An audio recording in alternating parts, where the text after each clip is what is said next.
Hello everyone, good morning. Welcome back to my channel Jhuma De. আবার চলে আসলাম new আর একটা blog নিয়ে। অনেক দিন পর আবার তোমাদের সাথে ব্লগ শেয়ার করছি।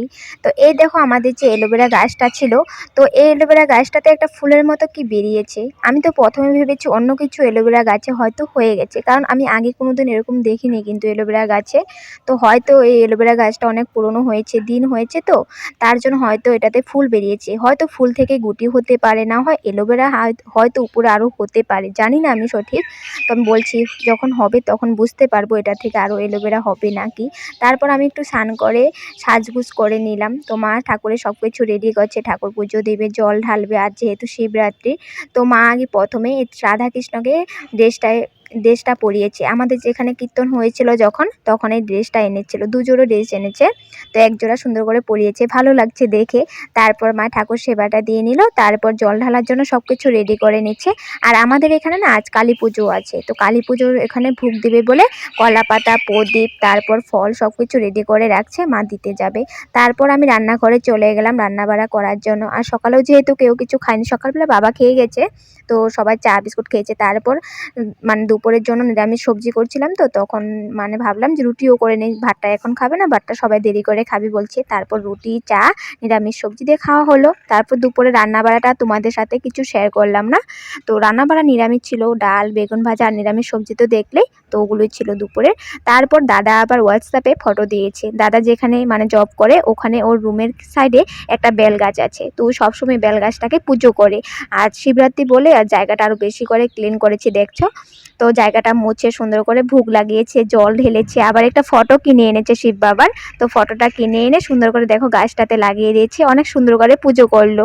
প্রদীপ, ধূপ, তারপর ভোগ লাগিয়েছে। তো মানে যেখানে ওই কাজ করে ওখানে তো আরও অনেক স্টাফ আছে, মানুষ আছে, তাদেরকে সবাইকে প্রসাদ দিয়ে দেবে। তো অনেক সুন্দর করে পুজোটা করলো। তোমাদের সাথে কি শেয়ার না করলে চলে, আমার ভালো লেগে গেছে, তার জন্য তোমাদের সাথে শেয়ার করে দিলাম।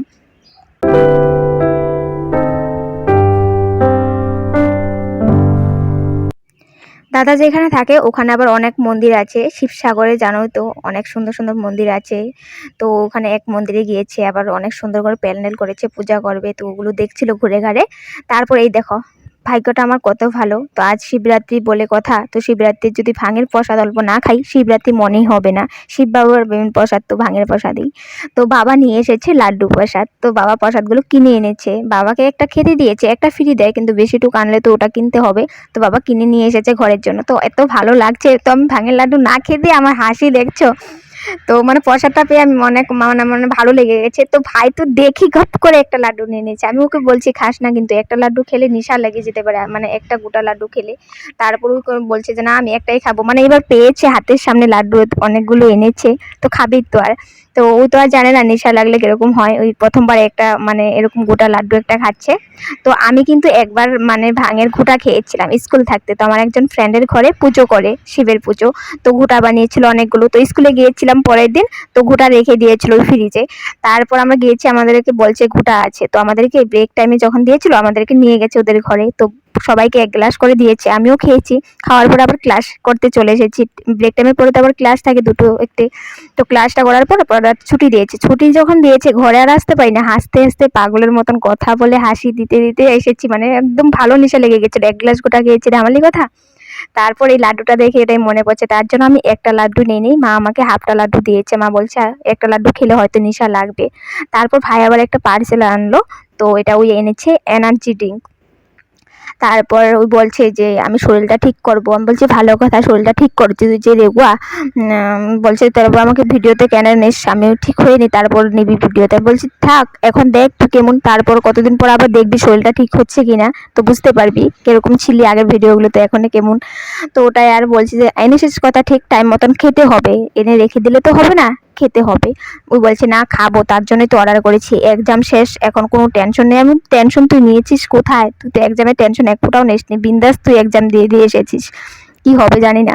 তো যাই হোক এনেছে, আমি বলছি টাইম মতন খাওয়া দাওয়া করিস তবে ভালো হবে। আর লাড্ডুটা যে খেয়েছি, হাফটা লাড্ডু খেয়েছি, কিন্তু আমার মাথাটা কেমন জানি করছিল অবশ্য। কিন্তু ভাই একটা লাড্ডু খেয়েছে, ভাই বলছে যে ওর কিছুই হয় না, কিন্তু আমার মাথাটা টিন টিন টিন টিন করছিল। এতটাও নেশা লাগেনি, কিন্তু মাথা ব্যথা করছিল। এখন জানি না লাড্ডু থেকে হয়েছে না এমনিতেই হয়েছে। কিন্তু যাই হোক, ওই ঘোটা যে খেয়েছিলাম, মানে ওই ঘোটার কথা মনে পড়ে গেছে, অনেক হাসি দিয়েছিলাম মানে ওই ঘোটাটা খেয়ে, এক গ্লাস ঘোটা খেয়ে। তারপর না এরকম করে আর ঘোটা খাইনি এক গ্লাস কোনোদিনও, খেয়েছি অল্প স্বল্প, কিন্তু ওটা যে খাওয়ার পর যেমন নেশা লেগেছে এরকম এখন পর্যন্ত লাগেনি। আর এখন আমার ভয়ও লাগে, কারণ ঘোটা খাওয়ার পরে নেশা লাগলে কি থেকে কি মাতলামি করি ঠিক নেই, না আমার এই জিনিসটা বিরাট ভয় লাগে। তো তার জন্য আমি বেশি খাই না, অল্প একটু প্রসাদ হিসেবে মুখে দিই। তারপরে এই দেখো, আমি একটা আমার প্রবলেম সলভ করেছি। তো আমার প্রবলেমটা সলভ করেছি, তোমাদের যদি সাথে শেয়ার না করলে কি আর চলে? সবকিছু যদি তোমাদের সাথে অল্প স্বল্প করে শেয়ার করি, তার জন্য এটাও শেয়ার করা দরকার। তো আমি স্টুডিওতে চলে এসেছি। তো আমি কীর্তনের ব্লগটা দিয়েছি, তো আগেও দিয়েছি। তো কয়েকটা জিনিসই আমার মানে কপিরাইট চলে আসে, কপিরাইট স্টেক দিয়ে দিয়েছে কয়বারই তোমাদেরকে বললাম, কপিরাইট ক্লেম চলে আসে। তো এগুলো প্রবলেম আমার ইউটিউবে বিরাট ফেস করছি আমি।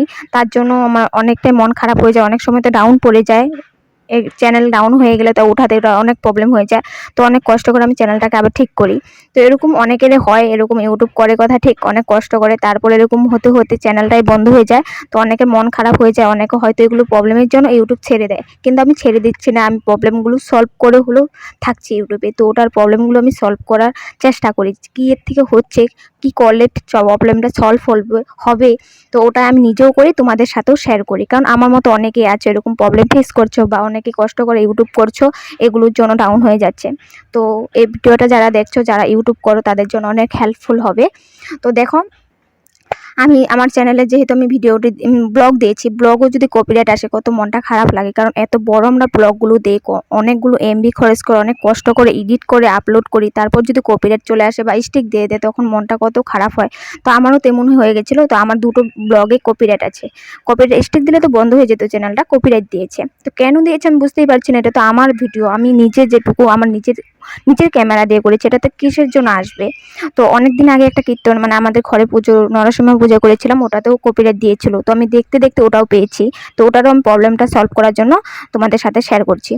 তো দেখো, আমি ভিডিওটা দিয়েছি, আর কোন জায়গাটাতে আমার কপিরাইট দিয়েছে বা কপিরাইট ক্লেম দিয়েছে, ওই জায়গাটা কিন্তু দেখিয়ে দেয় আবার ইউটিউবে। তো আমি হয়তো ওই জায়গাটাতে আমি কিছু গান অ্যাড করেছিলাম, না হয় কিছু এরকম কথা, হয়তো উল্টো পাল্টো কথা উঠেছে।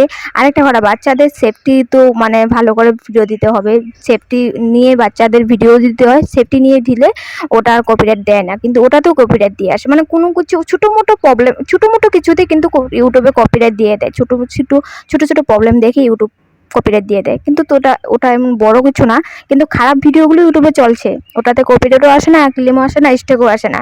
কিন্তু তোমরা নর্মালি যাদের ভিডিও আছে আমি দেখছি, তাদেরই স্টেক দিয়ে দেয়। যেমন আমার ভিডিওতে তেমন কিছু কন্টেন্ট তেমন নাই, তবু আমাকে স্টেক দিয়ে দেয়। তো ওটাই তোমাদের যাদের আছে এরকম প্রবলেম হচ্ছে, তো অনেকের হয় এরকম বেশি, তো আমার যেমন হয় আমি ওটা সলভ করার চেষ্টা করি। তো আমার দুটোতে আছে এখন কপিরাইট। তো আমি ফিল্টারে ক্লিক করার পর তারপর কপিরাইট কোনগুলোতে আছে আমি পেয়ে গেছি, কপিরাইট আছে, কপিরাইট ক্লিক করেছি, ওটার প্রবলেমগুলো সলভ করেছি। দুটো তো আছে, দুটোতে আমি মানে ক্লিক করে সলভ করে নিয়েছি। তো চেকিং করছে, তোমরা দেখলে না, চেকিং দেখাচ্ছে। তো চেকিং করার পর আমার মানে কপিরাইটগুলো তুলে দিবে। তো আমি ভিডিওটা ডিলিট করে নিই বলে আমি এই জিনিসটা করতে পেরেছি। তো আগে অনেক ভুল করেছি, ডিলিট করে দিতাম। তো যাই হোক, আজ এখানে রাখলাম। ভিডিওটা হেল্প হলে তোমরা লাইক শেয়ার করো। Bye bye.